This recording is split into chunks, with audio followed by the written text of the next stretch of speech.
Hello, I am Alexis, and welcome to my podcast. So, the other day, I was in therapy, and I was talking about my life, as one does in therapy, and my therapist said something like, I've been through trauma in my childhood, but nothing like the shit that you tell me about. And I was like, thank you. That's kind of validating, because I feel like sometimes I feel crazy and I look back and I have all these memories from my childhood that are just insane. Like, literal memories that, like, no child normally has. Like, and I will be talking to people and I'll be telling them just like, oh, a story from my childhood. And they look at me like, oh my God. I've been told by so many people, you need to write a book or something along the lines. And so today I wanted to share a little bit about the shit that I've been through. I thought it would be fun. I was like, where do I even start? Do I go in chronological order? Like, my earliest traumatic memory, I think it was 2001. Oh my God. I remember being 2. Like, this is one of the only, like, vivid memories I have as, like, a young child. And I remember someone called my mom. We were in her room, and someone called my mom and was like, oh my God, put on the TV, put on the news, put on the news. So she, like, looks all panicked. I think this is why I remember it, because, like, I think, even as a child, you, like, intuitively feel things like fear and anxiety and, like, those types of, like, feelings and energies. Like, it's very, like, rooted in our psychology and our survival to, pay attention to those things, because that's what keeps us alive, right? And I think this is why I remember it, because I have really no other explanation for it. It's, like, such a weird, vivid memory. And she puts on the news, and I'm like, she immediately, like, watching the news, I don't really think anything of it. Because, my dad, when I was a kid, he'd be watching things like World War II in color and crap like that. So I was used to seeing war on the TV and not really thinking much of it. Like, my brothers would play, like, Call of Duty and stuff like that. So I didn't really think it was, like, anything in particular. But my mom, so basically, like, if you haven't put it together, it was 9/11. Like, she sees the planes, like, crashing and, like, all the chaos on the TV. She immediately runs into the bathroom and throws up. She's, like, so overcome with emotion that she's, like, sick to her stomach. And I remember I, like, go in there and I was like, Mommy, are you okay? And she was like, yeah, I'm fine. And I was like, okay, well, then you should clean that up, because that's gross. And I just remember that. Like, that's, like, the end of the memory. And I was like, I wasn't going to mention that, because it's like everyone that was alive during 2001 has some memory of when they found out about 9/11. And it's not like I lived in New York, and it's not like was personally victimized or, like, went through something like, my dad wasn't a firefighter in 9/11 or anything like that. So it's not like that was, like, a personal trauma to me. But I did want to mention that because I thought it was fascinating that I remember that. And I kind of want to know, like, I'm 25. So, like, if you're around my age, like, do you remember it? Like, do you remember what was happening, what was going on? I think it is important to, like, recognize collective trauma. Like, the pandemic and the world shutting down, that traumatized us all collectively, in my opinion. Like, I think it's totally normal for people to experience things like mental problems after the pandemic, because it was just so wild and chaotic, just like my childhood. So I remembered that. And then, so to be completely honest, growing up, my household was pretty chaotic. If you know me, I've mentioned this quite a bit because it's kind of like always in my brain. But, like, my mom died when I was 13, right? But things started way before then. And not to mention, like, she didn't just die. I found her dead. Like, it was a whole ordeal. Now, I mentioned that before the earlier trauma because she actually died of an overdose. So, as you can imagine, she struggled with drug addiction in my childhood. And I have memories of like going up to my mom and like trying to like wake her up, and she'd be like passed out like in her food. And I'd like lift her head up and she'd be like, I don't know if like whoever's listening to this, if you've ever seen anybody that's like on hard drugs and like a addict, like they like sometimes like I guess depending on the drug or whatever, I'm pretty sure it was like opioids and things like that. And she would like she like eyes rolling in the back of her head, and I'd be like, Mom, Mommy, Mom, and then she'd just like, be like kind of unresponsive. So things like that were kind of unfortunately normal in my childhood. And I think that caused a lot of anxiety. My mom, she, like, I don't mean any of this, like, to attack my mom. She really, like, she's a human being that was going through so much and made mistakes just like everyone. And at the end of the day, my mom had a huge, huge, huge heart. She loved everyone, and she loved, like, her kids, like me and my sister. She loved us the most. And that really, even though she struggled with addiction and like there were things that happened in my childhood, like she really was such a great mom. And it really is everything that she loves me. And like I know that like she died loving me. And I think that that's incredibly important and special because I've seen a lot of friends growing up, they have their parents, but they don't, I mean, not everyone is better off just because they have parents. Like, some parents are so mean and cold to their children, like, and that really, really affects you and how you feel about yourself. And anyway, so I just wanted to put a little disclaimer. I'm not like attacking my mom. I'm not trying to like talk shit about my mom or anything. I'm opening up about things I experienced because I want to like help other people who have experienced similar things.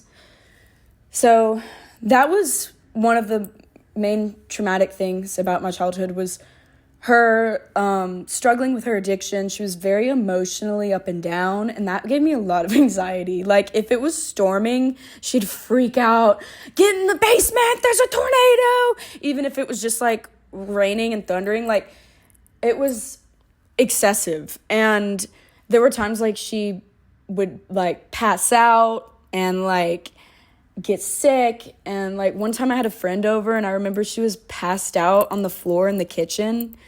And it's just things like that really like, it was really like stressful. I was always so stressed out as a child. Like even registering for school, I felt like everything was up to me.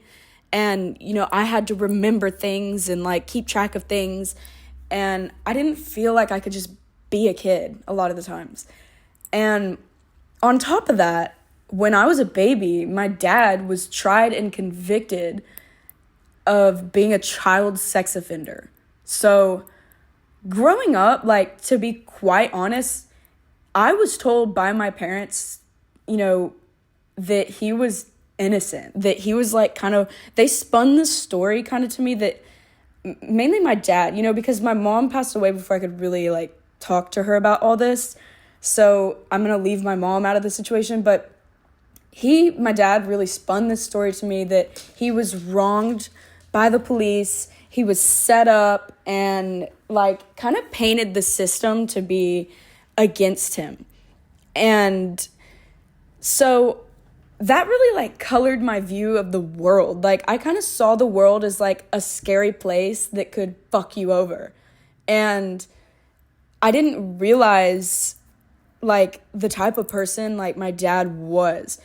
And I feel like this is like this could be a whole podcast in and of itself, because when it comes to people like my dad, who at the end of the day, they aren't good people. They didn't do good things. They did awful, terrible things. People like that, they they can like blend into society so well. They can be really like cool and charming and make friends, and really they're like, this is a quote like I live by. They are just as good at making allies as they are at making victims. They like manipulate their environment to be for them so that they can get away with these things. And so my dad, like, it's confusing, like people like that, like when you know somebody like growing up that you like like it reminds me of this book I read when I was a kid. I was kind of obsessed with it, and looking back, I think it's for a reason. It was called I Hunt Killers by Barry Lyga, and it's about this boy, Jazz, who grows up with a serial killer for a father. And like he literally grows up around all the serial killer stuff, and he knows it's like wrong, but like he also doesn't, like, because he just grows up around it, and his dad just like, it's when you grow up around something, like how are you supposed to know what's wrong or right when you're just a kid that's being raised by the adults around you, being told what to do? I mean, it's really confusing. So he grows up and he's in high school, I think, in the book, and his dad was arrested and tried for these murders. And so he like dedicates his life to catching serial killers. And the book just really spoke to me as a child. And I think looking back, I'm like, that was totally my subconscious speaking to me, because I grew up like in a similar situation, I feel like, with my dad, like being not a good guy like that. And growing up, like I didn't realize what was happening, and the red flags just didn't like register. And so I experienced a lot of trauma, as you can imagine, due to that. And I lost a lot of friendships. I remember being a kid and like I'd have a friend in school and I'd go to stay at their house, and then their parents would find out about my dad, and they'd be like, oh, you cannot see, like rightfully so. You know, I guess I'm not attacking their parents, but they would be like, you cannot see that child again. You cannot, hang out with them. You cannot be friends. And so they would like quit being friends with me. And I remember thinking like, why is this happening? Like, why are all these people like, just abandoning me? And it was really hard going to schools. I went to so many different schools. I think I went to like 10 plus schools throughout my childhood, because I was like one time I went to Catholic school and they kicked us out. Like me and my sister, we went there for like a couple months, and then they found out about my dad and they kicked us out. So it was just, there was a lot of like little traumas with that. And then because of the way that like colored my lens, my perspective, my view of life, I from a very young age was like exposed to some really unfortunately like bad sexual situations that I shouldn't have been in. And I didn't really have like an adult to look out for me and protect me and tell me what was wrong about these situations. And so then fast forward, I'm like 11, 12, right? And we're going to 6th grade. Ooh, big year. I hated 6th grade. Honestly, being 12 is like the hardest age to be. It's so annoying being 12. I hated being 12, and like literally my sister would always be like, shut up, you're 12. And that just really got to me. And so I'm 12, right? And I have a friend over, okay? And we're in my room, and then we're like, oh my God, we should go play outside or something. And we're like debating whether we should go outside or stay in the room or whatever.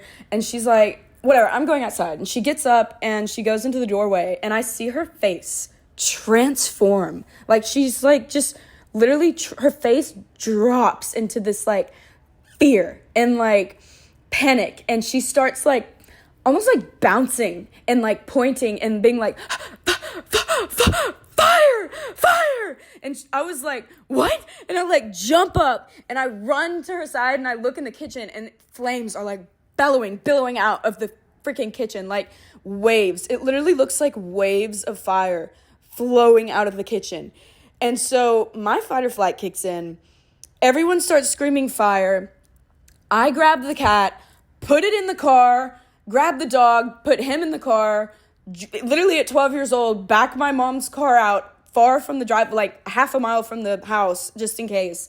And I locked the animals in the car and, of course, leave it on for them so they're safe in the car and it's not, like, hot. And they're chill. They're safe. My immediately instinct was like, you better make sure those animals are safe.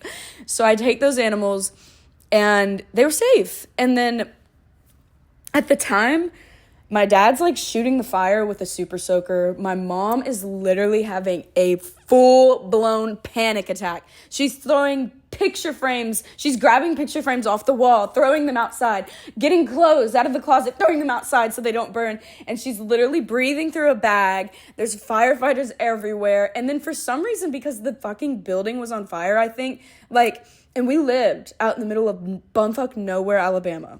So, and literally on Signal Mountain. So we're in the middle of the woods on a mountain, and the house is literally burning down. And it is so chaotic, and there's snakes. Literally, I remember being like, what the fuck? And there was like 3 snakes like slithering on the wall. And like, looking back, I really don't know what like was going on. Maybe they were in the attic or something. Like, maybe they just like were nearby, like the house, like on trees or something, or like in the walls, or I don't know what was going on, but maybe they like sensed the heat or something and they all started fleeing, and the fire department killed literal like several snakes. It was crazy, and my mom was convinced it was like the devil, because growing up in the Bible Belt, like snakes. Yeah, so it was very chaotic, and we are moved out. Luckily, my parents had insurance. So the insurance company moves us out. We go live at a hotel for a little bit, and then they move us to an apartment near my yaya, my grandma's house. Yaya means grandma in Greek, just so you know. That's what I call my grandma, my mom's mom, yaya, right? And so we moved to an apartment there, and I shit you not. And I remember being 12 at this time because I started 6th grade, and it was a very like crazy time. And we moved to this apartment, right? Literally right when our house is rebuilt and we moved back in, the like week, I'm telling you, it was the same month. I'm pretty sure it was the same week that we moved back into our home. The apartment building that we were staying at, it's like a whole complex, and literally just the building that we stayed at burnt to the ground. There's a video of it on YouTube. And I remember being like, what the fuck? And then the day we moved back into the house, I don't know, like, it was like some electrical problem, but when all the TV, my dad, like, loves TV, like, that's his thing. And I was, like, reading this book about how people from, that were, like, born in, like, the 1950s, like, that generation, their definition of luxury is like TVs, like having a really nice TV. Because back then it was like, you get a TV, it's not the same as like nowadays everyone has a TV. But back then, if you had a TV, it was like luxury. The color TVs coming out. I remember being a kid in the early 2000s, and we had this huge like bulbous screen on the TV. The TV was so thick and fat. Flat screens just weren't a thing. And so anyway, so my dad, he was obsessed with TVs. So we had a TV in like every fucking room. And whenever like they like all plugged in and the power turned on in the house, it literally burst. Like something like exploded, and then all the there was a huge pop, and then all the TVs started smoking. And I freaked out again. I was like, here we go again. Everybody out of the house. But luckily I think it just fried the TVs. And again, I think they had insurance, so insurance covered it. But it was crazy. It really was insane. And I was like, what is happening? So that was like the next traumatic thing.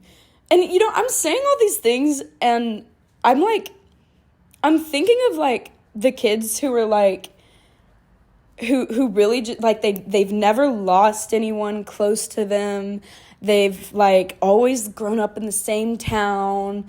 And, you know, I'm not saying these things are bad like at all, but it's just like, I kind of like compare my life to theirs, and I'm like, what's going on? What? Why? What? You know what I mean? Anyway, the trauma makes me spicy. It makes me spicy.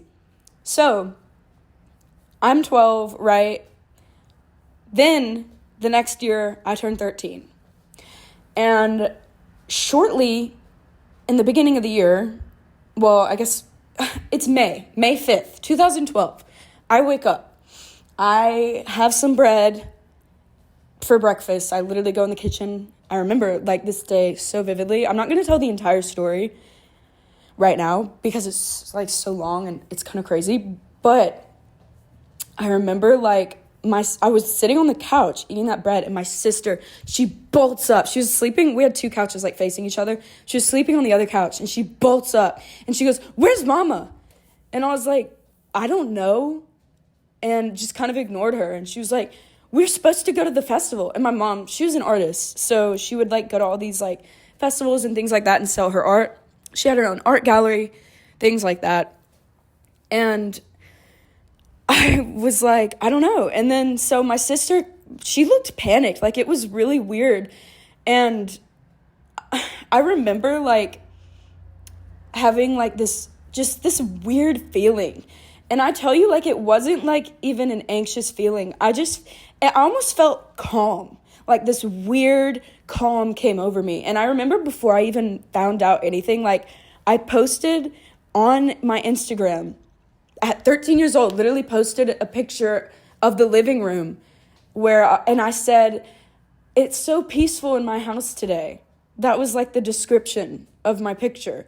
And at the very bottom of the picture years later, I noticed that I took that picture right when my sister shot up on the couch and went, "Where's mama?" And you can see her face looks kind of panicked at the very bottom. And I always thought that was really kind of weird. And personally, like, I'm spiritual. I kind of believe that was my mom, like, her spirit around me, like, telling me, things are going to be okay. Because I just had this weird, like, peace feeling. Like, even though I was... Okay, so me and my sister, we went looking for our mom. Her car doors are all open. And her car is just, like, out in the front. All her doors open. We knocked on her door. There's no answer. We look all around the property, and then we go to her back porch that connects, it's like another door to her room. Long story short, my dad's opened the door, and we're like, "Where's mama?" And then he looks back on the bed, and she's dead. And I remember looking at her and instantly regretting eating that bread. I was like, oh my God. I felt so overwhelmed with emotion that I felt sick. And as a kid, that really scared me. And I immediately like turned around. It's like I knew. Like, it's not like in the movies where someone like sees someone like die and they're like, "No!" And they like run up to them and like grab their body and they're like kissing them and holding them and they're like, "No!" I guess like, yeah, in some situations, maybe that's what it's like. But like, I remember instantly looking at her body and my whole instinct was like, dead, don't touch. I don't know why. Like, I didn't want to go near her. I felt so like repulsed by, I mean, she looked dead. She was like bloated a little bit. I mean, she had overdosed. It was pretty bad. And the ambulance comes, they do CPR on her, and that's awful. And, it was terrible. It really was. And then I had fire people. I had people in the fire department. Like, there was this lady that worked for them. She came up to me and she was like, "It's going to be okay. It's going to be okay." And I remember as a kid, I was like, "Yes, bitch, I know. You don't have to tell me." Like, I was so, I like remember the feeling. It was like, I don't know if you've seen the Vampire Diaries, but the vampires can like turn their emotions off. And when I tell you, it was like my emotion just flipped a switch and I just went empty, numb and cold. And it was like, that was just my coping mechanism. It was really crazy. And so that still, like, that is like the big one, found her dead.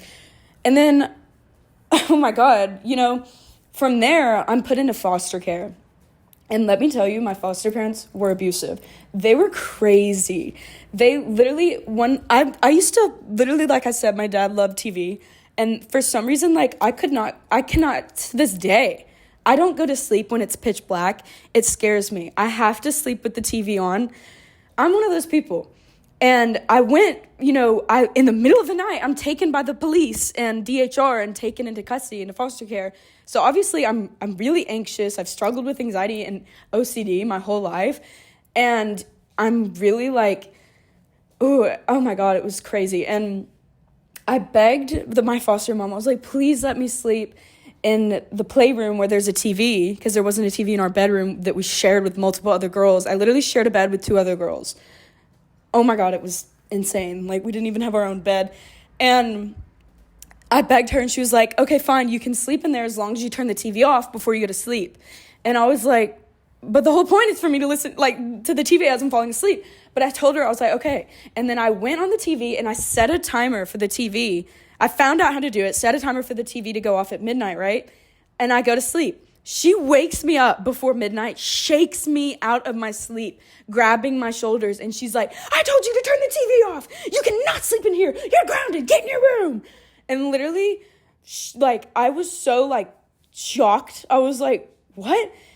And, God, there was just, and the next day, we were riding in the car in silence, going to school or something, and she was like, I'm sorry for how I acted last night. And I was like, well, just so you know, I didn't disrespect, your wishes. I put a timer on the TV. It wasn't like I just did that to be disrespectful. I don't know what was wrong with her, but she really was convinced that anything we did was, a disrespect to her. One time she made dinner, and I put hot sauce. I love hot sauce. I eat hot sauce with everything. I put hot sauce on the food, and she said, that's disrespectful to my cooking? You're telling me my cooking's not good by putting hot sauce on it? And then, oh my God, I could tell so many stories about foster care. So that was crazy. Then I'm taken out of foster care, and I'm thrown into my uncle's house. Now, I have lots of uncles. I'm not going to say which uncle this was, but boy, was that an experience. They were, to be fair, I was going to say, to be fair, me and my sister were a handful, but at the same time, what did you expect? My dad's a child SO. My mom just died. I grew up in a neglectful, crazy environment. I've been in foster care, and then you take me in, and you think that my teenage 15-year-old sister and me, 13, that just lost our mom, you think that we're just going to be normal, kids? We were really deeply fucked up, and they really just could not handle it. I remember, we got to a point where, and they would take things personally too. I would wear headphones everywhere, and they would get so mad. And I think they thought I did that because I didn't want to talk to them and I was ignoring them. And it wasn't that. It was that I was escaping my reality constantly because I was very depressed and anxious. And it wasn't really about them. It was just general, and even for years after that, I would constantly always have my headphones in, and I wouldn't just be listening to music. I'd be escaping. I'd have these fantasies, and I'd be gone. I'd be in my head somewhere else. And they, similar to my foster parents, they couldn't handle it. They didn't like it. There were several things that happened. I'll tell the story another time probably, but I remember it ended I came home one day, and it had gotten so tense there that it was just quiet. We'd come home from school, and there was no talking. Dinner was silent. And I'd just go straight to my room, then straight to school. It was just very awkward and tense, right? So I come home. I don't really know how to handle that situation as a 13-year-old. And I go upstairs, and I shut the door. I swear to you guys, I did not slam that door. I swear, I think I have super strength because people my whole life have been quit, you slammed that door so hard. And I was like, I didn't slam it, I just shut it. I swear that happens all the time. But he was convinced I slammed his door. So he goes, oh no! And my uncle, he runs up the stairs, flies the door open, gets in my face and headbutts me. Literally headbutts me. He's literally screaming so loud that he's spitting in my face.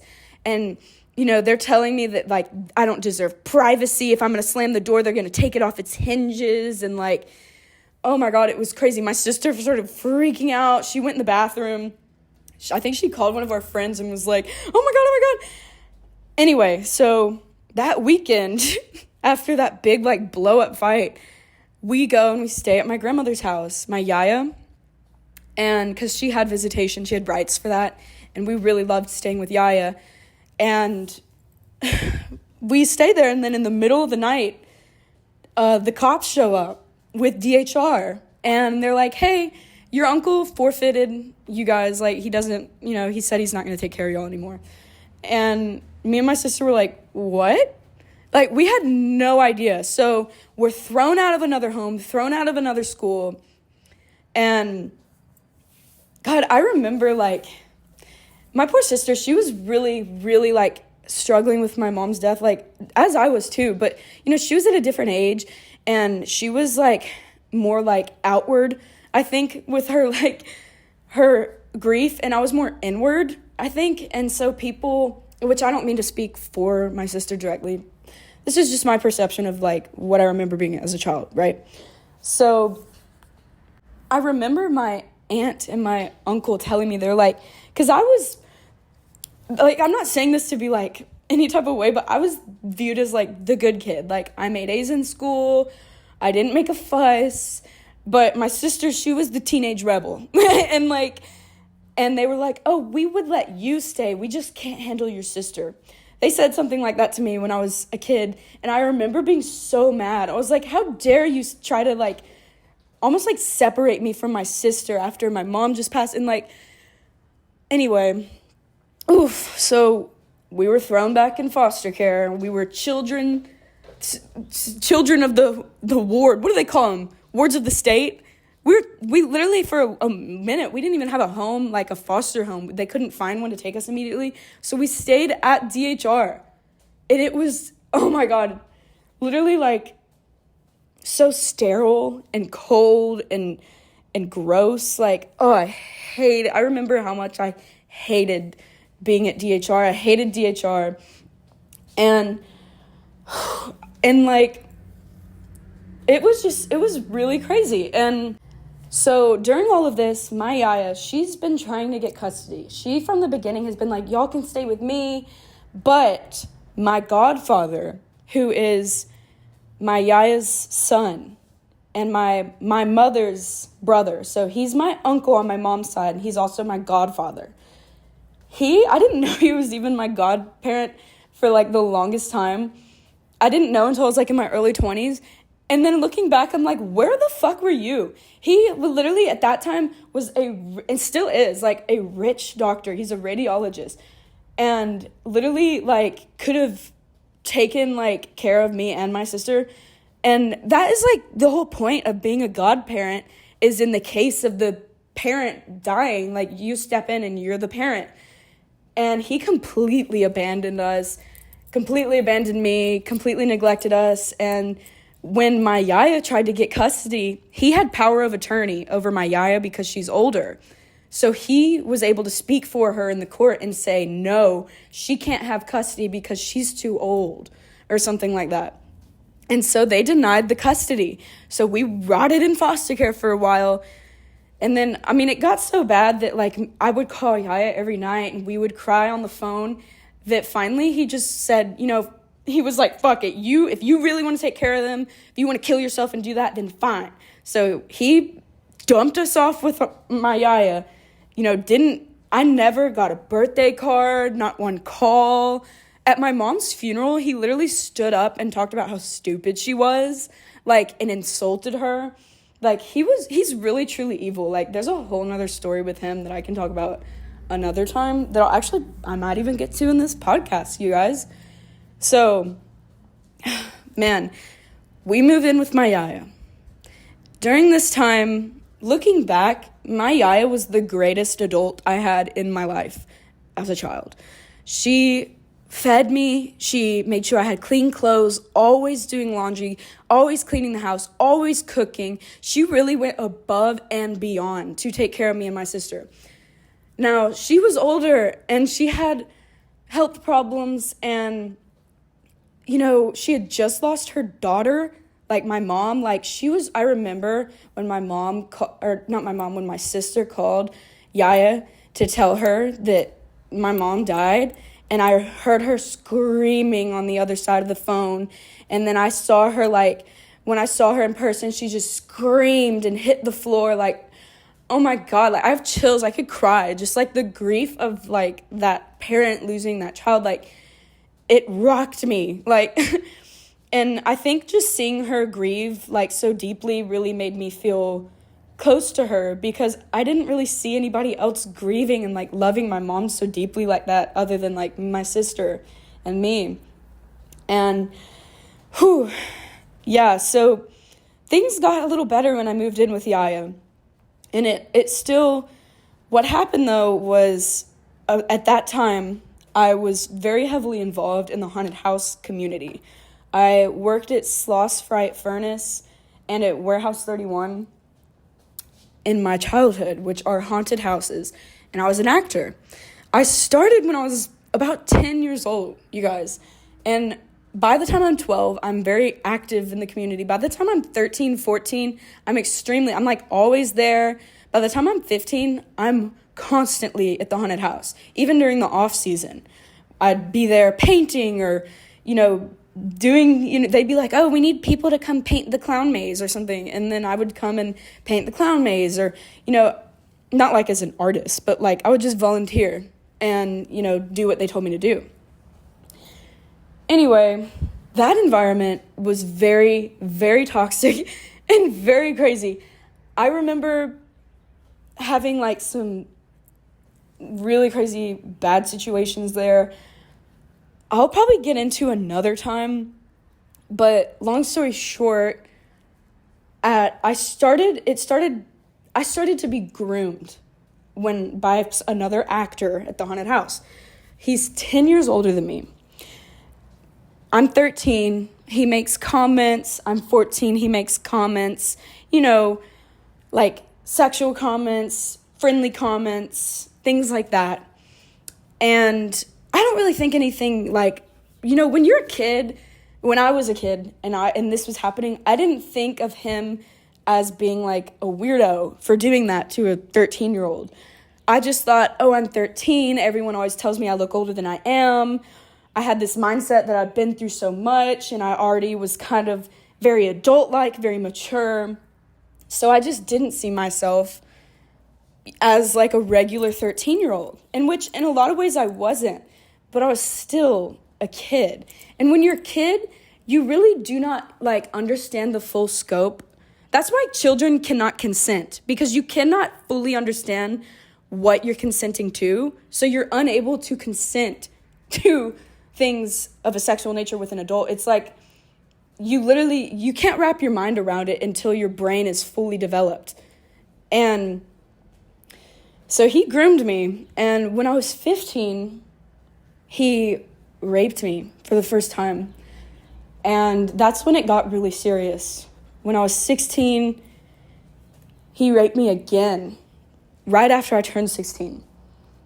And again, the following year.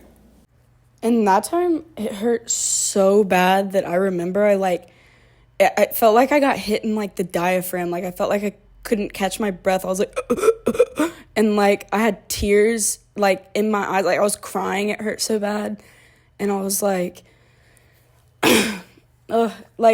that whole situation is a whole story and a whole podcast in and of itself. I've told the bare bones of the story it's my first YouTube video with my current account. And it's the same as my podcast, Alexis Anastasia James, if you're interested in seeing it. It's the very first video. And I kind of explain how that situation kind of happened a little bit. And anyway, so I'm not going to explain it all again, just because it really is it's a whole podcast in and of itself, and the psychology behind it, and the things I've learned about it in therapy, and how I see it now versus how I saw it as a child going through it. And it's just a lot of like complicated things to talk about. So that whole relationship lasted 5 years. I finally like at 21, like it was over. Like I completely in every single way was able to escape and cut him out of my life. I I was it was honestly, he was just so abusive. He was so mean. Like, it was confusing because there would be times where, like, we'd laugh and it was fun. And, that's why I've always said, like, you can have good times with the devil himself. Like, you can literally party and, like, connect with somebody and, like, still, like, not know who they truly are, like, deep down. And especially as a child, when our brains aren't even fully developed till we're 25-ish, like, it is really hard to see red flags in people who are so good at being charming and manipulative. That's why people like Ted Bundy, like, he got away with it for so long because, well, obviously because he's a straight white man, partly. Like, I'm gonna say it, like, it is true. Like, that was one of the arguments in my dad's court case, that he was a white man from a respected family, a wealthy family that had, education and this, that, and this. Like, it was literally an argument in his court case from the documents that I read. And it's just a fact that people like that tend to get away with things, and I'm not saying it's always the case, certainly not, but it is definitely like a factor and a privilege that they have, straight white men, cis white men. And the thing is like, Ted Bundy, like, if you don't know, he's like a famous serial killer, and infamous, I should say. And he's like known for being like charming, and people really thought he was cool and attractive. Like, he really like got away with so much shit that was like there was evidence against him. And it's people like that really, like, it makes it like confusing. Like, when you're a kid and you hear about people like Ted Bundy, you're like, oh, I would see that coming a mile away.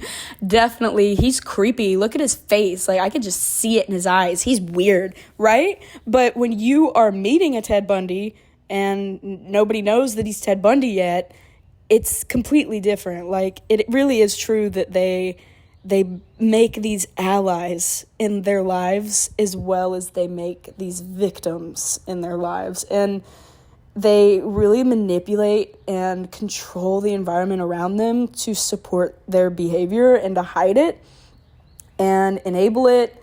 And it is really, like, that's what is so sinister about those types of situations, is like, even people like my dad, like, there was a lot of times growing up where he was like really, like, honestly, like, good to me. Like, he listened and like he was cool. Like, I mean, he was like a friend to me. Like, I really, especially as like a little girl, I loved my dad. Like, I thought my dad was really cool.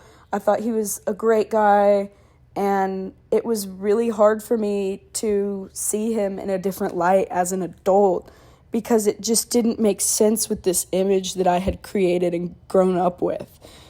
And anyway, I think it really contributed to my grooming. I know it contributed to my grooming situation, because, like, they both gaslit me and lied to me constantly and would just feed me this bullshit about, like, they do these awful things, and then they'd somehow, like, be able to spin it to where you would believe them, like, and believe that they're, not bad, and, like, maybe they didn't do what they obviously did, or, like, it's just really confusing, like, when you're going through it as a child. So anyway, this whole haunted house community, like, it was very, like, toxic at times. Like, there was a lot of, like, weird sexual behavior. There was definitely a lot of drugs, and, like, there was just a lot of situations that I probably just shouldn't have been in as a child. And looking back, I noticed that there's a lot of like weirdos in the industry.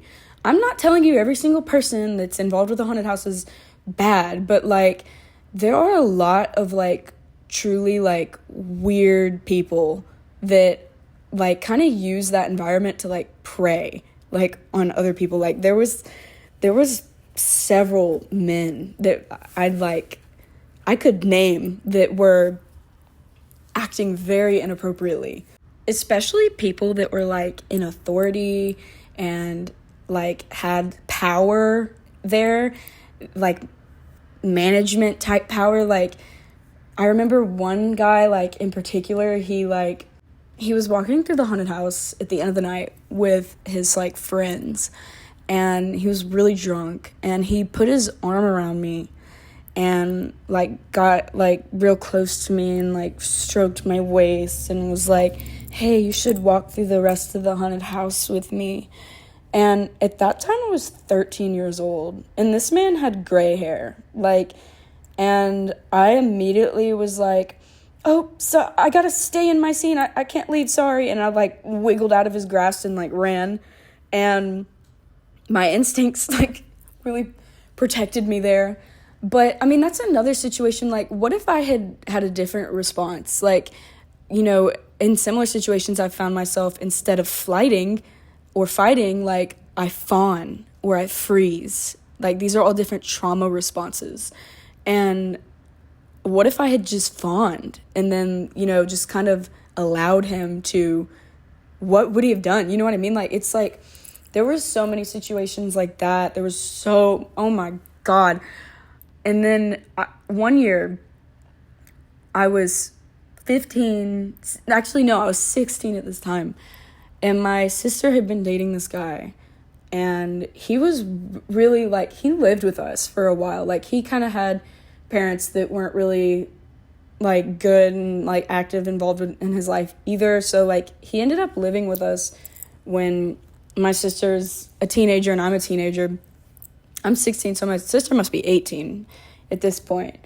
And he stays with us, I think, for like a couple years. And during this time, like, he was very much like a brother to me. Like, I would fight with him like a brother. I would scream, I hate you, like a brother. And then I loved him like a brother. And we would like play video games like all night. I remember that was like the first time I played Grand Theft Auto all the way through. It was around the time Grand Theft Auto 5 came out, and we played it together, and like we'd make lean cuisines, like, and him and my sister and our friend group in high school, we hung out all the time.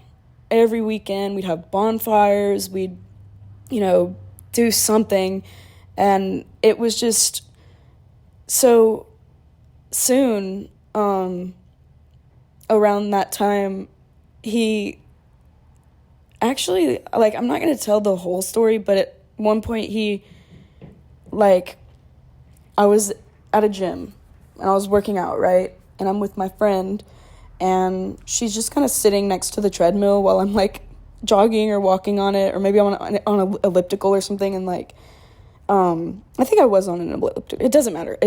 And I remember my best friend at the time, she was standing next to me, and my sister texted me and said that her boyfriend had killed himself, and that his dad messaged her and told her it was like her fault, and like congratulations, and like just something really mean. Like, his dad was really like kind of awful, like especially to like his own son. Like, and I remember I looked at my friend, and she was like, she had a car and like a license at the time. I don't think I did, or maybe I was like about to get it or something, and we hopped in her Jeep and we drove to his house about 30 minutes away, like 100 miles an hour. She had her flashers on. She always, like, she could drive. Like, there's one thing about my best friend in high school, she could drive a car. Like, she drove really fast. And I drive like a grandpa. Like, I'm so slow, and like earlier today, like, someone honked at me, and like, I'm just like, it's just like, she knew what she was doing. Like, we drove 100 miles an hour there, and we burst into his house. His dad wasn't there. And the ambulance had just left with him, with my sister's boyfriend, and like his body.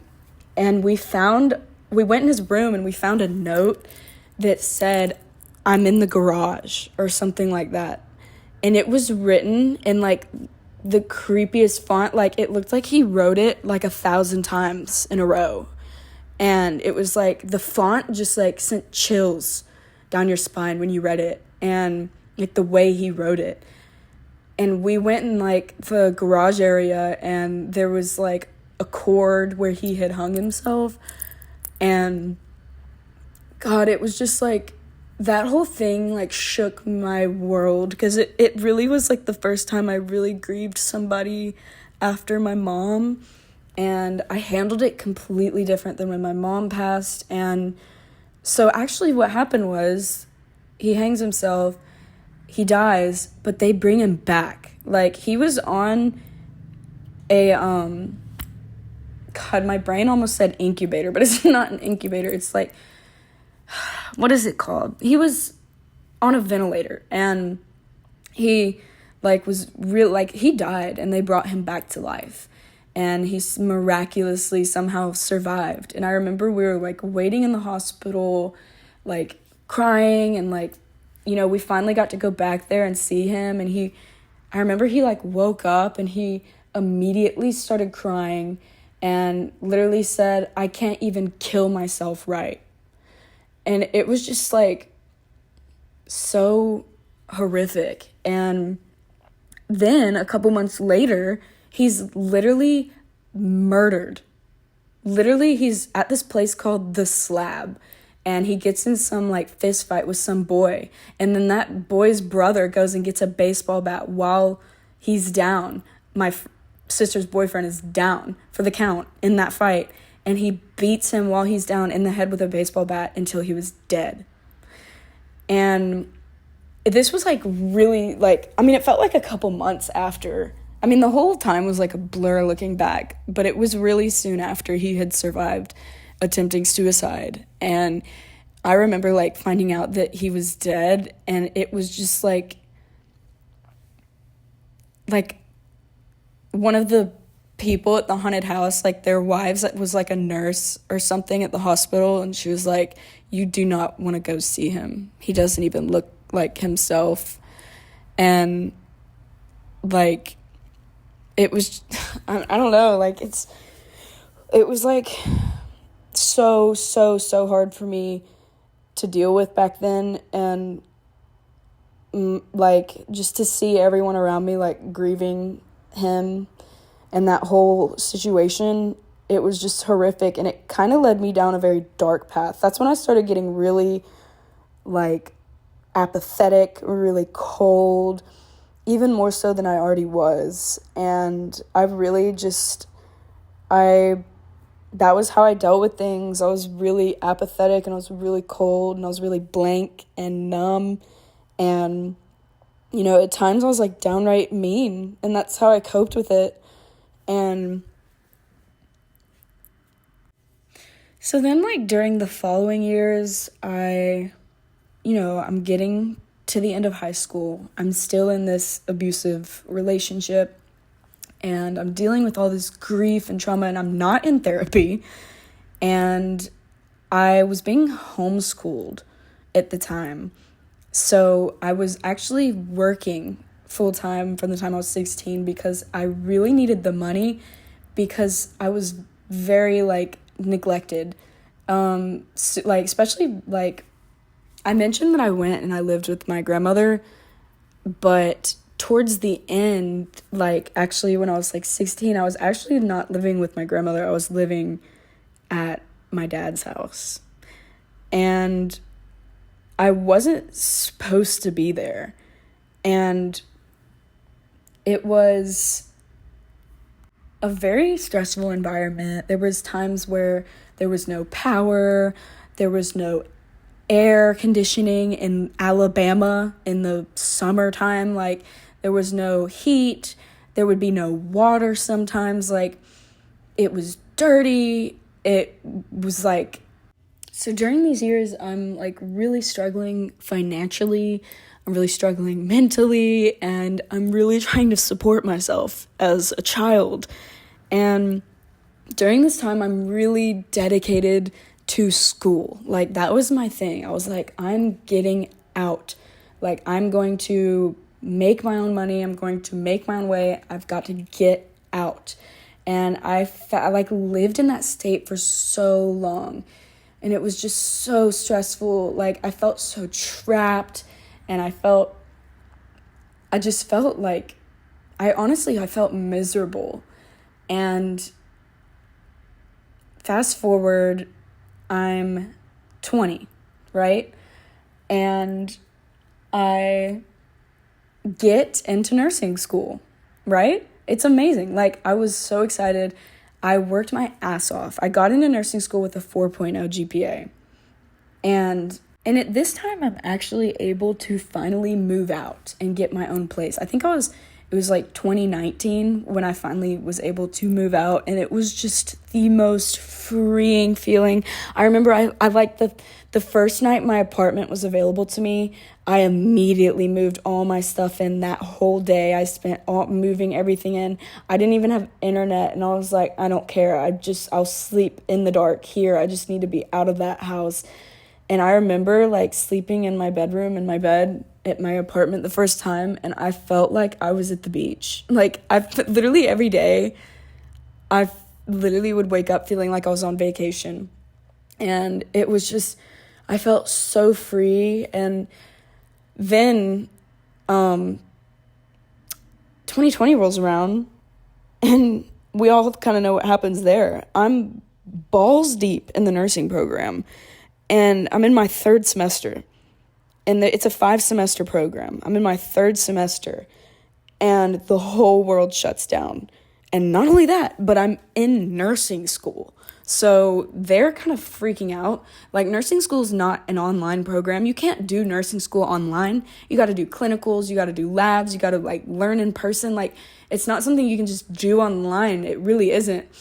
And they really, like, the school that I was going to really screwed up. They just did not know what to do. They handled it so poorly, and they put us on an online program that was really poorly done. Like, they just like pulled it out of their ass like mid-semester, and they did the same thing for the next semester. So oh my gosh, and nursing school had me so stressed out. I was crying. I felt literally every test was do or die. I was like, if I fail this test, I can fail out of this program. And if I fail out of this program, I'm going to go broke. And if I go broke, but I mean, it was just like, I was catastrophizing, and like, it felt very real to me too. Like, it wasn't just catastrophizing. Like, I really, like, it was kind of all or nothing. Like, you can fail out of the program with failing one test. Like, you can do well the whole time and then mess up just one little bit and you fail. And it's like, it is so much pressure. And I remember during that time, it was the summer of 2020, I'm pretty sure like midway through the third semester when they tried to put us online, I was like, I can't do this. Like, this is ridiculous. Like, I'm like, shouldn't be forced to do this. I feel like I'm going to fail because you're not teaching me correctly. So they let me defer that semester. So I took a semester off. And during that time, I dumped my ex, and I left that 5-year grooming toxic relationship situation. And I tell you, I literally remember just feeling, it was like when I moved out, I felt so free. Like, ever since then, like, I mean, it was like a weight lifted off my shoulder. It was like the craziest feeling. And it was really like a crazy time in my life, because I kind of didn't realize I was being groomed until then. And, you know, I turned 21, right? And I'm like, okay, now I'm 21. I would never even think about doing what he did to a 15-year-old. Like, that's so wrong and gross and crazy.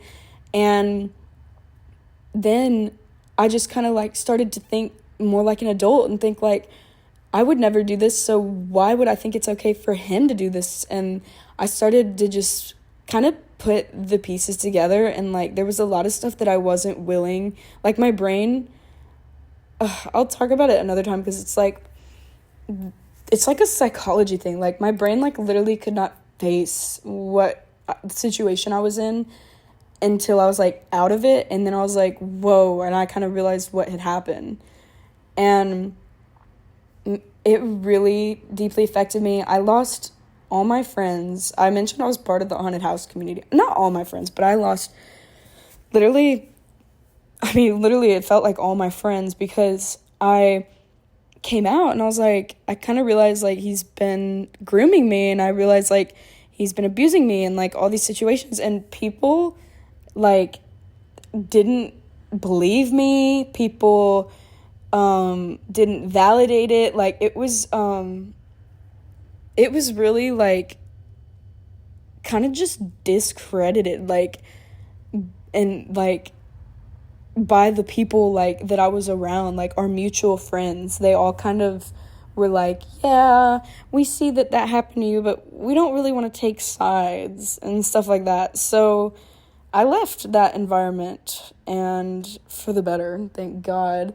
And it was really hard for me though, because I grew up in the haunted house community. So these were people that I had known from the time I was a child, before my mom passed away. Some of them even knew my mom. Like it was like losing a family, because I had really put my family in them. Like I saw them as my family, and it really affected me when they didn't like validate this trauma that I had been through. And so I left the haunted house community. It was already a pandemic anyway, so, you know, I was like, I'm not going to go work at a haunted house in a pandemic, even if they open. And so I left. I blocked a lot of people, and I focused on school. So I go back to school, and I'm I'm literally finishing my third semester that I deferred, right? It's the end of the year in 2020. And I'm finishing my semester, and I remember it was December 14th, 2020, I got a text from my godmother, who, I mentioned my yaya took care of me. She was living with my godparents at the time, and she said that my yaya had tested positive for COVID, because those idiots had a Thanksgiving, and didn't just have a small family Thanksgiving, they invited all their friends. So, of course, everyone in the family gets COVID, and they completely neglected my yaya, and she got COVID. I remember, like, just sitting in the car. I was at the gym when I got the text, and I, like, just sat in my car at the gym and was like, my whole life just changed. Like, I could just feel it in my, like, gut and in my stomach. And I immediately, honestly, I quarantined myself and quarantined with my yaya so that I could take care of her and spend time with her.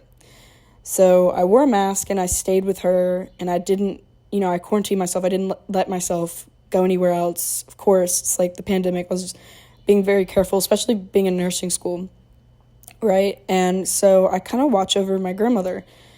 Within, like, by the 21st or by the 22nd, so within like a week or so, she was dead. I mean, she went from putting ornaments on the tree to literally gasping for air and being unable to stand, and like she'd be sitting there like gasping for air like she just ran a mile.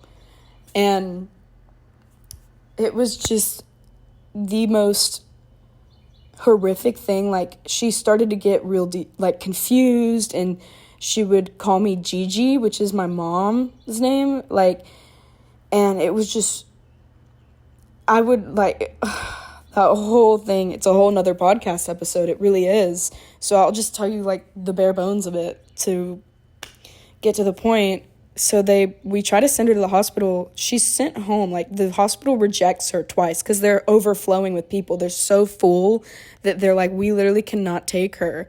So she's rejected from the hospital twice.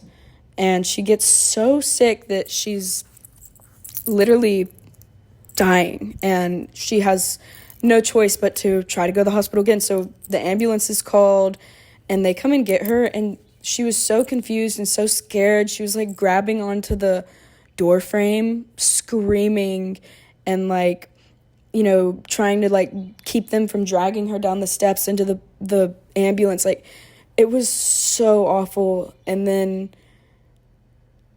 like they wouldn't let anybody see her, of course, because they're so strict with the pandemic. And then finally, like, she's to a point where she's gonna die, I think, any minute. So they let one person, like, come see her at a time or something. And I went and I saw her. And it was just, it was just awful. Like, she had that mask on, and she was, like, hunched over, and she couldn't breathe. She looked so sick.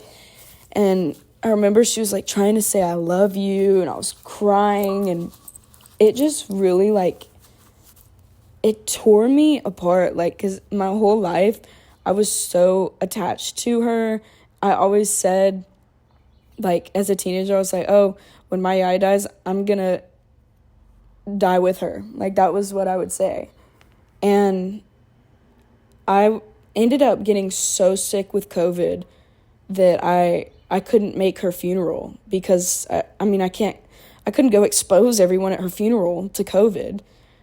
And so I had to miss her funeral. And I was at home alone, literally with COVID.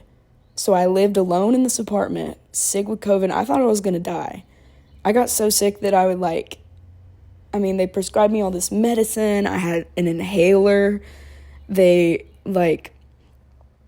was just, I really thought I was going to die. I remember, like, laying in my bed, and I was like, I cannot believe that this is, like, how I'm going to die. Like, what was the point in even being alive? Like, why did I even exist to go through all this stuff, and now I'm here, and this is it? And I honest to God, I got really scared. And I spent a lot of my childhood being like, oh, you know, I felt very dismissive about my life and myself and who I was. I was like, you know, I don't care, whatever, fuck it. And then when it came down to it, and I thought I really was gonna die, I got really frightened. And it gave me a lot of anxiety. I had to, like almost, like, accept it. And, you know, it was just, like, a really weird feeling. But obviously I didn't die. And I got better. And that year was the year I started meditating. I started going to therapy in 2021, the following year. Like, literally, I think it was January.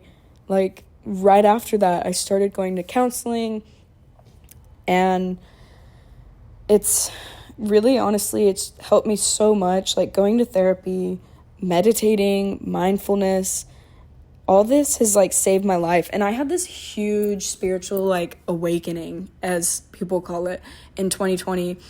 And, my whole, like, reality changed. And, like, obviously for a lot of people, but personally, in my personal life, too, like, it was insanity. Like,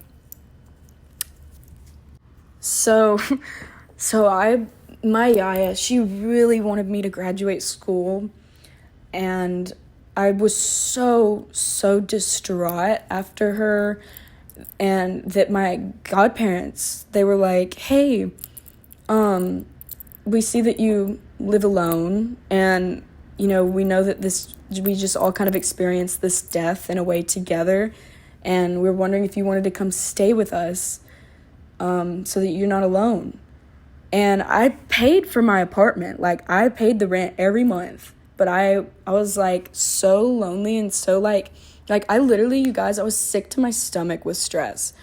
And I was really, really not doing well. And they could tell. And I moved into like I mentioned, he's a radiologist, so they have this huge mansion, and they have a, like, separate little house. They transformed their pool house into, like, a little home. So I moved in there, just temporarily, and just so I wouldn't be alone. And we kind of bonded. I would have dinner with them and like talk about our family, and like, you know, we started bonding, and I started feeling like I had a family with them. But they learned that I am bisexual, and they learned that I have tattoos, and they really are the most ignorant, bigoted people I have ever met.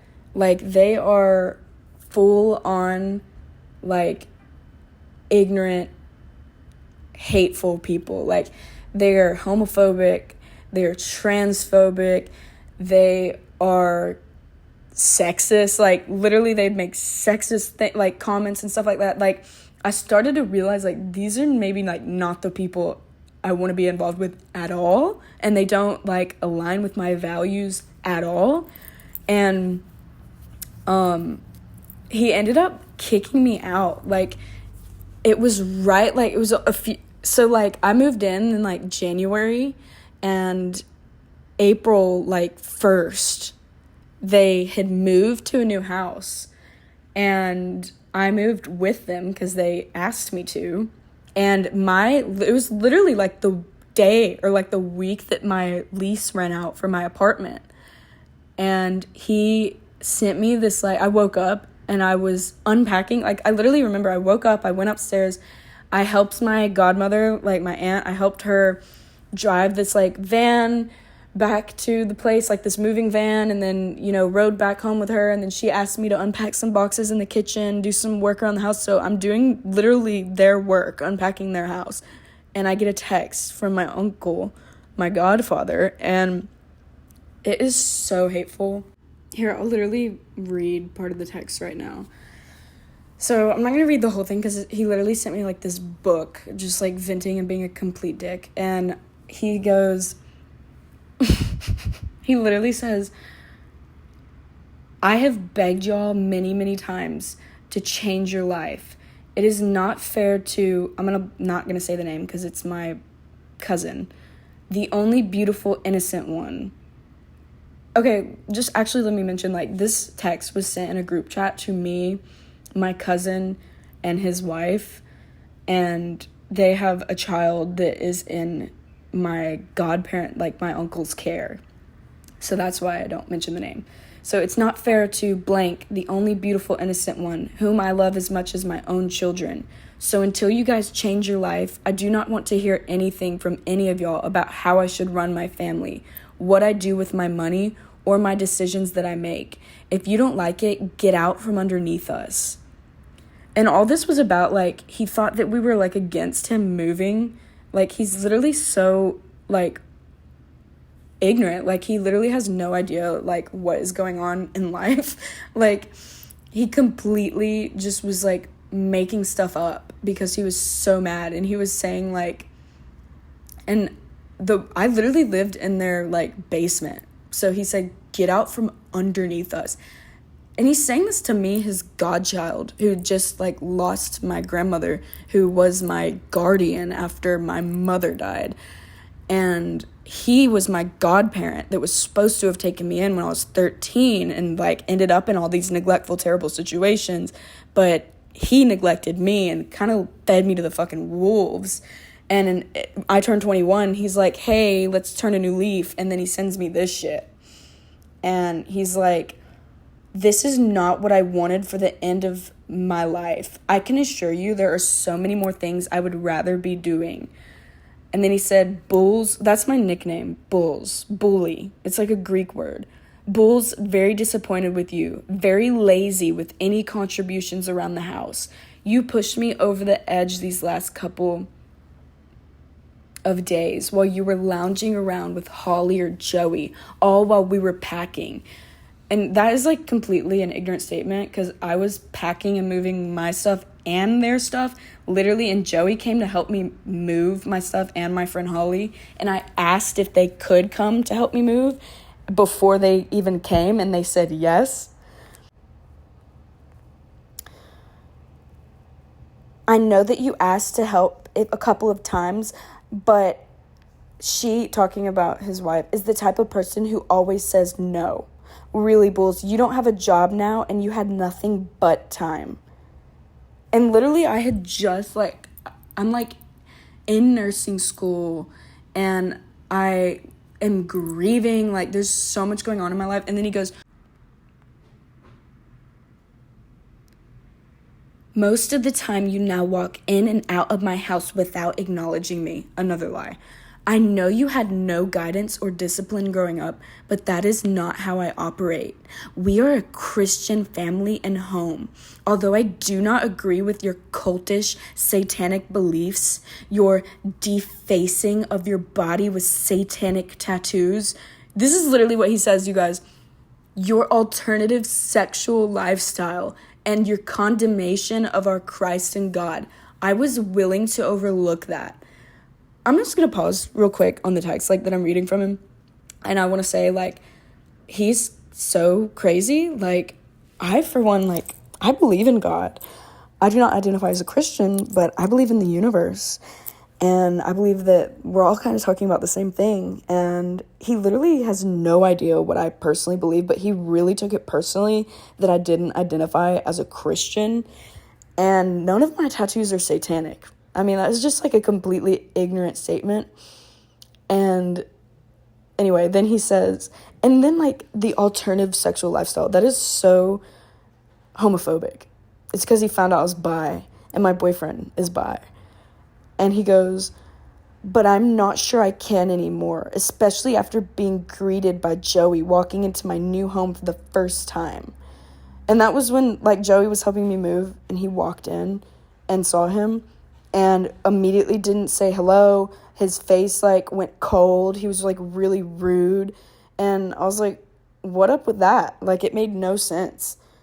And it's because he hated him because he knew he was bi. Like, he would make comments to me about how gross it is that a man could be with a man, and that he thinks it's so nasty that a man would, like, want to be inside a man and then be inside a woman. Like, he would say the most homophobic, ignorant shit.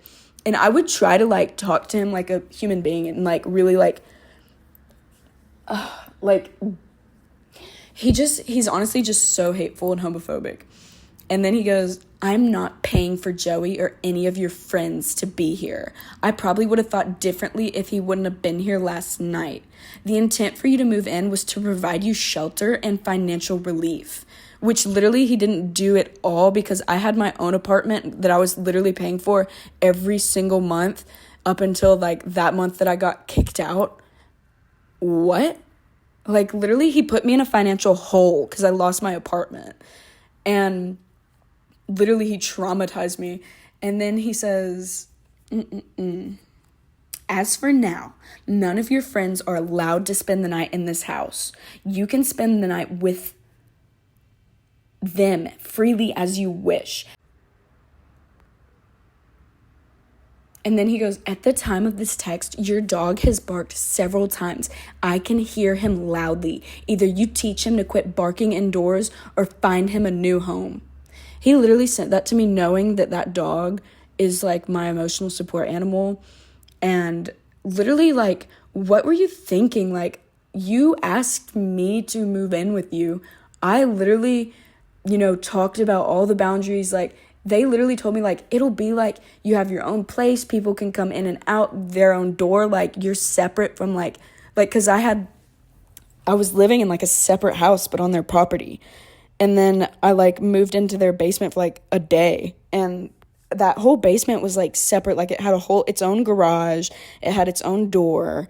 And it was completely separate. And their whole thing was like, yeah, we'll make sure that there's a place for you when we move. And they knew I had a dog. And my aunt was like, you can have friends over anytime you like. It won't be like, you'll be in the house. It'll be like you have your own private part and blah, blah, blah. And it's just so that we can, like, be together like a family. And it was just complete bullshit. And then he goes, you are not to discuss your alternative sexual lifestyle, your cultish satanic views ever.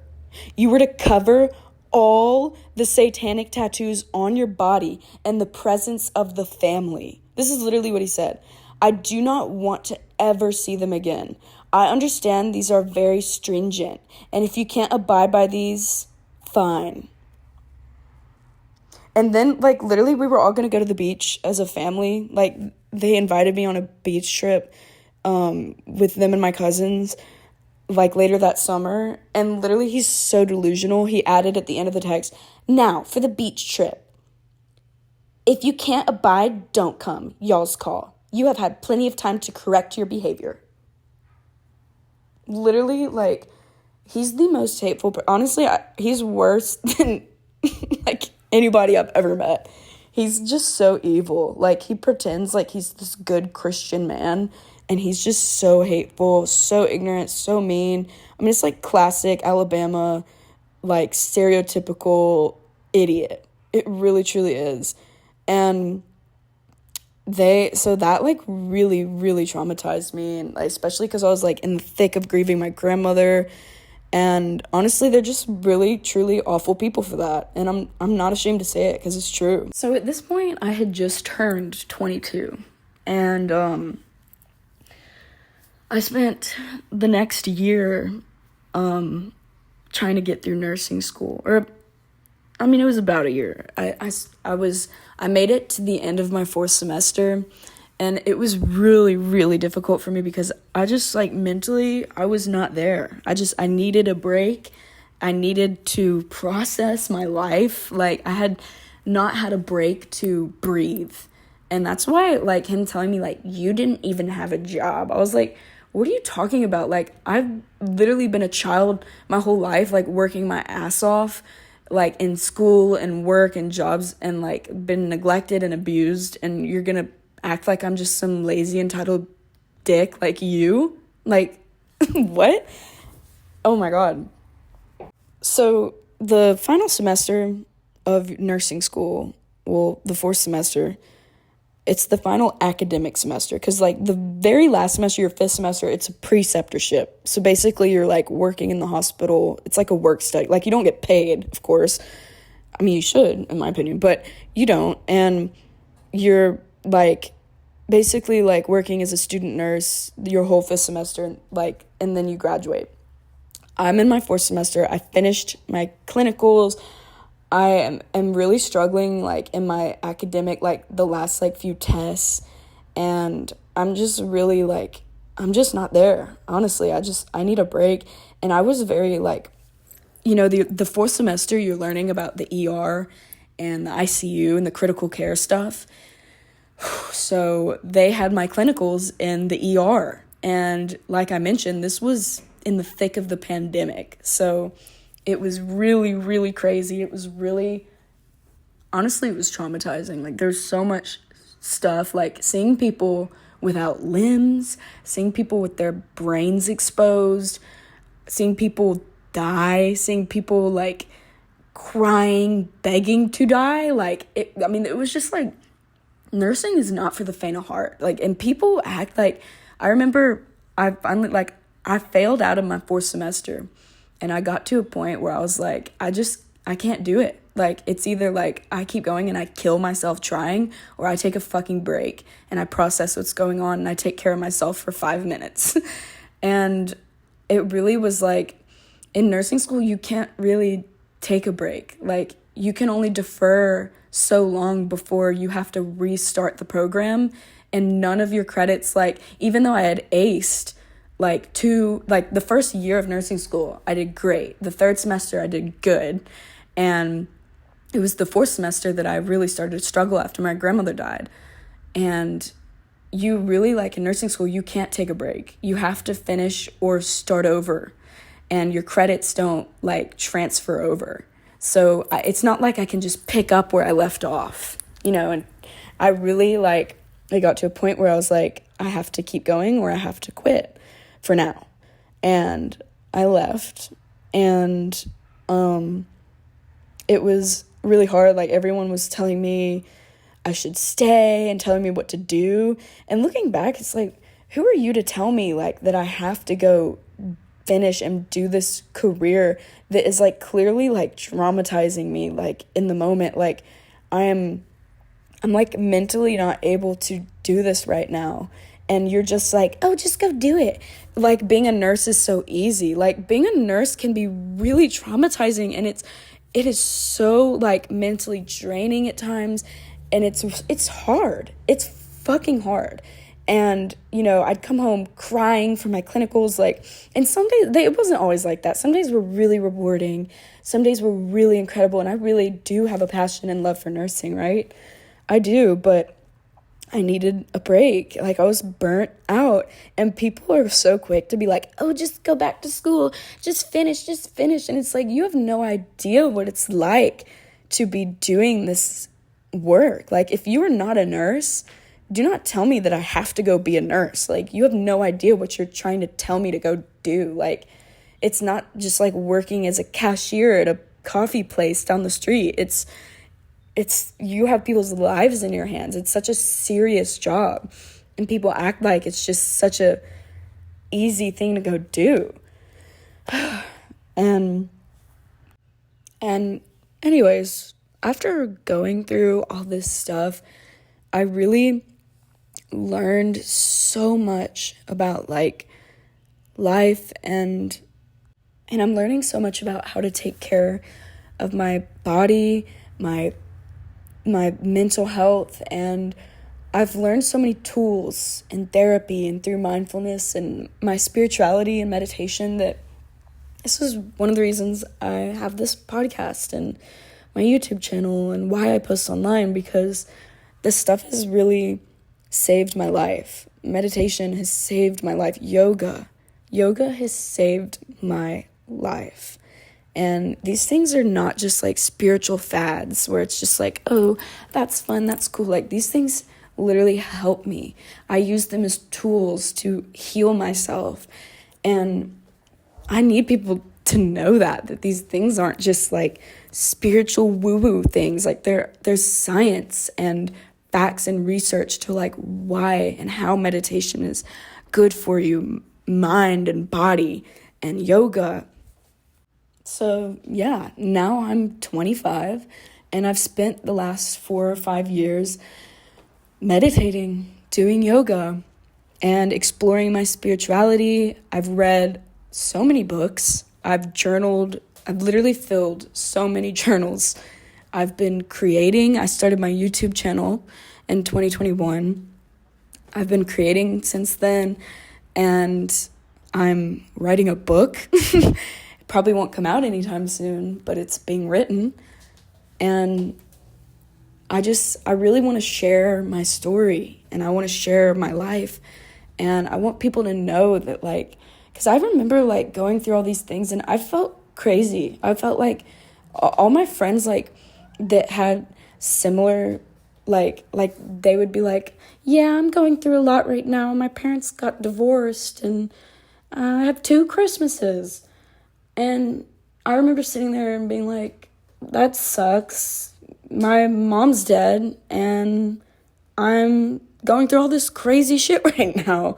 So it's just kind of like, what I'm trying to say is I feel like a lot of people, like, I remember being a kid and I thought that there were like 2 types of people. There's the type of people that have been through shit and seen some shit, and it has like transformed them, and they've alchemized that pain into light. And then there's people who are like still asleep. And I'm not saying that, like, I think everybody's on their own journey. Like, I'm not saying like, oh, we're awake and they're asleep and I'm so much better than them. Because everyone's on their own journey, and everyone has their own mission in life and things to go through. And it wasn't really like my choice to like have a spiritual awakening. It just kind of happened, right? And so I'm not blaming other people who I'm like, they don't get it. But there are a lot of people, they just don't fucking get it. It's as simple as that. There's people who get it, and then there's people who, they just don't get it. They think that life, they just don't get it. They've all like done the same thing their whole lives. They've never been through anything significant. They just don't get it. They truly don't. Like, there's people who get it and there's people who don't. And the girls that get it, and the girls that don't. And I just remember being a kid and even as an adult, like, feeling really alone and feeling like nobody understood and, like, nobody's been through this shit and, like, nobody, like, gets it. And sometimes, like, when people around you aren't understanding, like, it really helped me to go on YouTube and to search up stories of, like, people talking about similar things that they've been through. And I remember, like, them talking about their experiences, and I would be like, yes, that's exactly how I felt. And it would make me feel connected. And it made me feel seen and heard and understood. And that's why I'm saying all this stuff, like, in hopes that I can do that for someone else, because our stories are worth telling at the end of the day. And they're important. So are you, and so am I. Oh, and, like, really fast before I hang up, I've got to let you, I remembered, I left this part out. One time, I was 17 or so, and I'm working at this sandwich shop, and one of the managers there, he was so creepy. Like, he was this older guy, like, this old man. He would, like, pinch the girls' butts, and, like, he'd always ask me, like, about, like, he'd ask me these, like, weird sexual questions and stuff like that. And I complained on him to the owner several times, and nothing was ever done. And then one day, my coworker, my friend at the time, because I, like, really bonded with my coworkers, she called me, and she was crying, and she told me that this man straight up assaulted her in the freezer, like, followed her into the, like, the cooler in the back where you bring, like, the vegetables after you prep them for the sandwiches, that he, like, went in there because there's no cameras and, like, straight up assaulted her. And I remember I instantly was filled with so much rage. I stayed up that night. I had work the next morning, and my shift, guess what? It was with him. I opened the store at 8 a.m., and he was supposed to come in around, like, 9 or 10 or something like that. I remember I went in to the store, and I was out for blood. I tell you, like, I mean, just kidding. That was just for comedic effect. But no, seriously, I was so mad. Like, and I called the owner, and I said, give me HR's number. And I looked everywhere. They didn't have it posted anywhere. They're supposed to. And he knew, he could tell in my voice that something was up. And he said, give me just a minute, I'll call you right back. He hangs up in my face. I'm sitting there just waiting for him to come into his shift. The owner calls back, and he's like, hey, I just fired so-and-so. So if you see him show up today for his shift, call the police. So you think justice is served, right? No. I find out couple months later that he's coming in, because my schedule always stayed the same because I was in school. He was coming in during the shifts that I wasn't working. My coworkers told me this, ordering a sandwich and sitting down in the same fucking store he assaulted somebody in and eating his sandwich. And I got so mad. I went up to the owner and I was like, did you know that he's coming in here and eating? And he goes, yeah, I know. I saw him the other day. We had a little chit chat.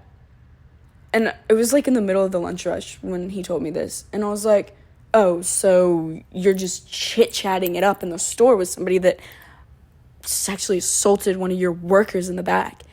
And he was like, shh, shh, shh, and, like, shushed me and, like, took me to the back. And he was, like, telling me not to say it so loud. And long story short, nothing was ever done. And he got away with it. And I ended up leaving that job. And, oof, man, that was just another one of those traumatizing stories that I wanted to share. Oh, one time, this is why I mentioned it, one time before that happened, when I was working there, I was making bacon. And, like, raw bacon, like, on the stove. And I'm flipping it, like, with this big spatula, because it's this huge stove. You know, it's like in a kitchen. It's not like a stove in your house. And he comes up behind me, this creepy man, wraps his arms, like literally pins my arms to my side and like gets in my ear and like, I don't even remember what he said, but it was something really gross. And I like grabbed that spatula and like flung hot bacon grease on him and like smacked him in the face with it. And he let go. And of course, all he does is laugh. Like, we just told the funniest joke. Like, you know, I didn't just hit him and get hot bacon grease all over his face and tell him to fuck off. And, no, I said something really funny and he's like, ha ha ha. And then, that's that. I immediately went up to the owner and was like, he just grabbed me. And you know what the owner said to me? Yeah, he does that. So yeah, like, another reason I share all these things is because I think the shit that, like, people have to go through, especially, like, women, and I've heard it referred to as AFAB, assigned female at birth, people, they, like, really get the shit end of the stick when it comes to, like, situations. Like, I've been in so many situations where, like, these creepy men in power, they make little comments and then eventually they might do something that's wrong and illegal, and then, like, you guys, I'm tapped out. That was my stories. I'm tired. We've been here for a while. I need to go relax, splash some cold water on my face, put my feet in the fucking grass. I need to, like, hug a tree or something. Like, whew. Deep breaths. Deep fucking breaths. If you made it to this part in the podcast, wow. Thank you. God bless you. Because, wow. Thank you. I mean, that's really cool. I appreciate you. And I hope to see you in the next one. With love. Until next time. Bye, love.